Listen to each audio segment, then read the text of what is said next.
Well, good evening, good afternoon, good morning. It is, when I'm recording this, 9:09 on the 2nd of November, but this is the video for the 3rd of November, 2013. And I chose 9:09 because it's the closest I can get on a clock to a triple nine, and I have to extrapolate the third number, which is 9 plus 9 equals 18, which is 9. So it's 999. And that's what I wanted because I wanted to actually talk about completion today. And 9, of course, is the number of completion. And for me, double numbers are master numbers, but triple numbers are further master numbers, grounding the master numbers on Earth. That's why I use triple numbers as often as I do. Anyway, the title that I've selected for today's video is Expect Worldwide Celebrations as Opposites Unite. Kate of Gaia, a nameless man, and Heather Tucci-Jaraf have released their declarations of freedom paperwork. One Stop Truth and The Will and the Word of I are the respective names of these treatises of liberation, and I do provide the links to both of those, and I encourage you to read them. As these revelations are made known, entering into the collective consciousness of humanity, some things are obvious. Lights are beaming into the darkness. Truth is toppling the lies, and love is healing the wounds of human ignorance. As we recognize how we have been enslaved, our chains begin to dissolve as if by magic. Of course, it is just the process of the evolution of our consciousness kicking into high gear. Without putting a date on it, I expect worldwide celebration as opposites unite, embracing the paradoxes of the mystery of destiny. The long-awaited Jubilee is on our doorstep. This is our awakening, our shift into the golden age. And my nose itches. I wanted to scratch it while I was reading that, but I shouldn't have done it. I don't really like scratching my nose on camera, but boy, it is really itching all of a sudden. What does that mean? Somebody's going to tell me what an itchy nose means. Somebody's smelling me? uh, an itchy ear is somebody's talking about me? I don't know. Anyway, I've actually printed out and read these two documents. The One Stop Truth starts with the apostolic letter of Pope Francis, and the Will and the Word of I've printed them both out and read them. They're both very interesting documents. And the One Stop Truth by Kate of Gaia, now he is, as I said, he is a nameless man. He doesn't use his name. He goes on there to say that our names are all owned by the Holy See, by the City of London, by the establishment, in other words, the religious and political establishment of our world. And the Pope, of course, has, by papal bull, claimed all souls, but they claim the souls by claiming the name. And then they trick us into using the name and thereby enslave us by using the name. And they trick our parents. And I mean, the whole thing is a system of fraud. And that's the whole point that's coming out as we learn more and more and more about how our world has been operating for a very long time. A lot of people look at that as negative when we point these things out, but when we understand the nature of the problem and why things are the way they are, once we have that knowledge, knowledge is power, remember, and we are able then to see the solution. You can never see a solution if you don't first identify the problem. And Kate of Gaia, whose real name is Mr. Thompson, but he would be really upset if I use that. But bear in mind, it's all fraud. That's what he's trying to point out. It's all fraud. The whole world system is fraud, And guess how many people are involved? 100%. It's not 99% and 1% or a fraction of 1% with the balance being the people. It's all of us. We've all been duped. It doesn't matter if we're playing on the dark side or the light side. The whole human race has been duped in a system of fraud. Every one of us. No exceptions. None of us are any better than anybody else. None of us are above or below anybody else. We've just all been enslaved by our own ignorance. And that's the truth. We're ignorant of how the world works. And because we're ignorant of how the world works, we have created a matrix that can be, for many people, hell on earth. Now, I know there are people that aren't suffering or don't seem to be suffering. And seem to be is the operative word here. Because I do believe that even the richest people in the world suffer. In fact, they may suffer worse than people that have a whole lot less insofar as material possessions and measurable wealth. And that's the whole point that's coming out with this documentation. And what Heather has done is she has reminded the human family that the value is in us. We are the value. The will and the word of I. I am. I am that I am. We are connected to the Creator who identifies him, her, itself as I am. And we are each I am.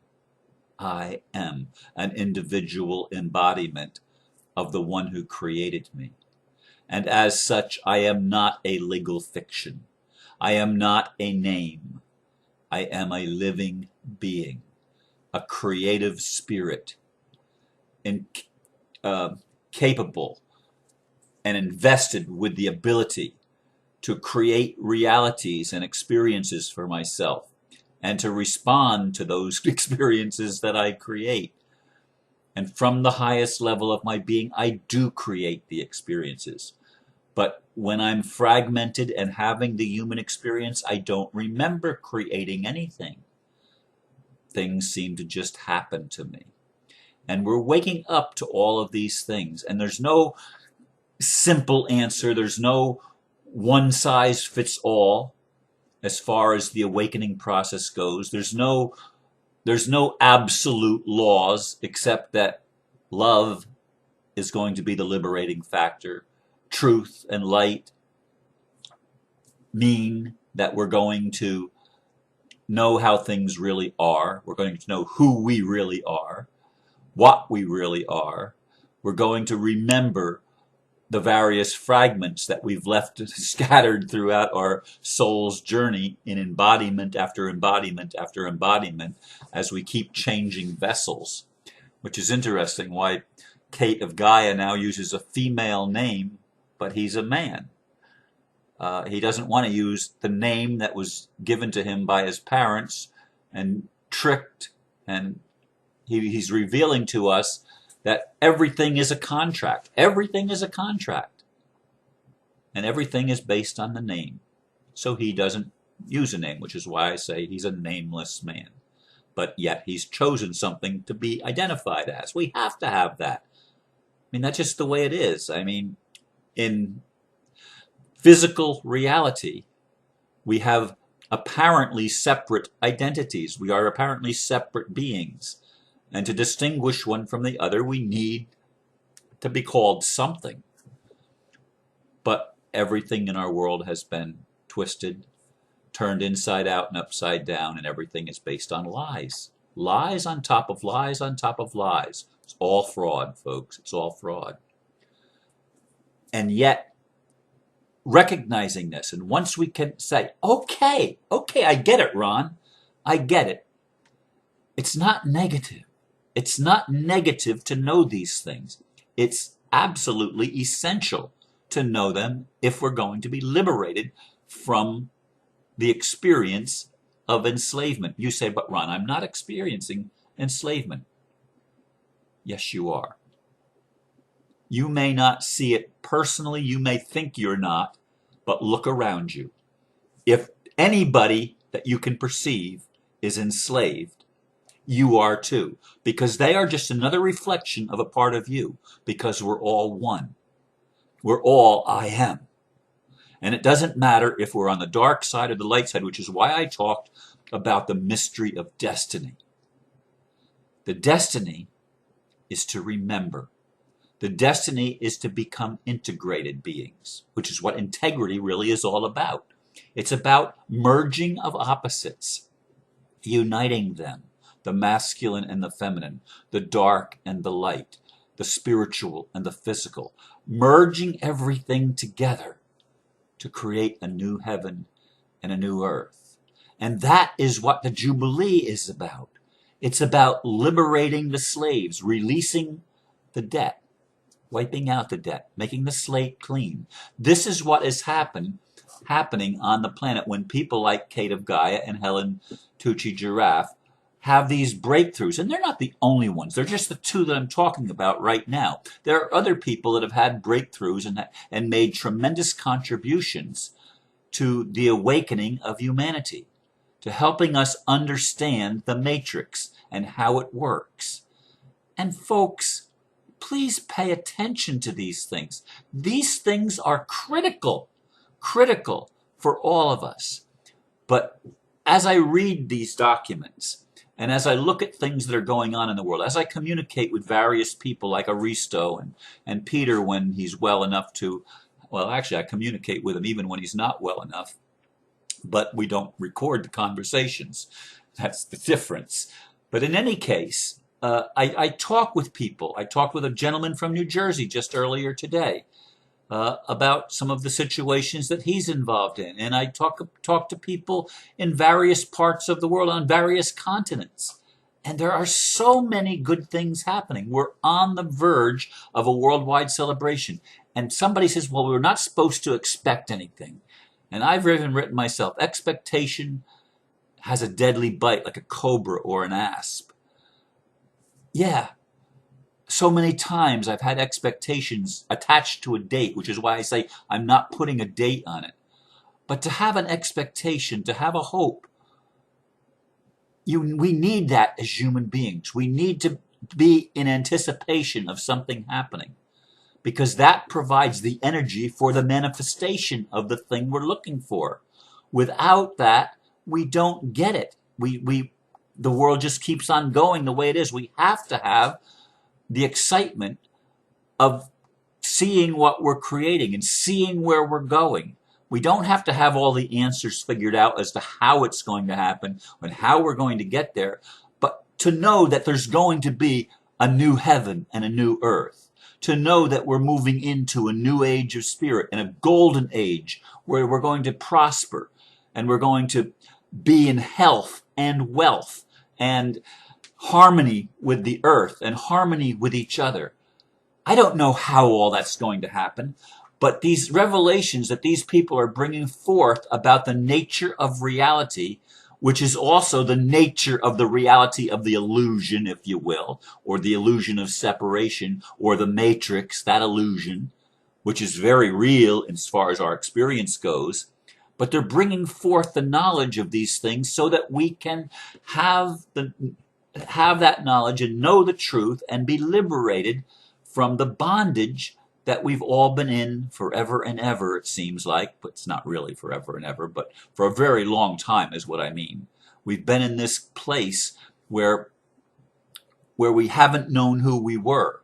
We didn't realize that we were the value, as Heather has been trying to tell us for the past year approximately. And other people are trying to tell us this. I mean, so many people are coming forth with the message. So many people are starting to get it. And folks, maybe you're listening for the first time. Look, things are happening very, very rapidly. And our destiny is to be the children of God, to know even as we are also known, to go beyond the religion, beyond the politics, beyond even the financial system, beyond all the trappings of our world, and recognize who we are, remember who we are, restore our minds, replenish our souls, uh, reconfigure our programming and reprogram ourselves, actually. It's actually a reprogramming of what we perceive as reality. This is what's happening as the evolution of consciousness kicks into the high gear that I mentioned in the blurb. It's in that high gear now, and as we begin to unite, as we begin to take on the integration of opposites and to come into greater integrity, there's going to be celebration. Somebody sent me a video today of a flash mob worldwide. It seemed like it was all over the place, but it was beautifully done by, I don't remember the song that was being played, but it was beautifully done. And there's going to be, that's what gave me the title of Worldwide Celebrations. Watching that video was actually what triggered that thought. And it's exciting just to think of where we're going and of where we are right now. We're literally at the threshold of breaking into a whole new realm of knowing, and how it's going to come about and exactly the timetable, I don't know. But it seems like it's really, really close. It feels so close. So I want to leave you with that. I want to give you that. And hopefully my enthusiasm is a little bit contagious and helps you grasp where we are in this beautiful unfolding of spiritual reality in a three-dimensional world that's becoming higher dimensional just because our consciousness is being raised. Thank you for listening. Namaste. There it is.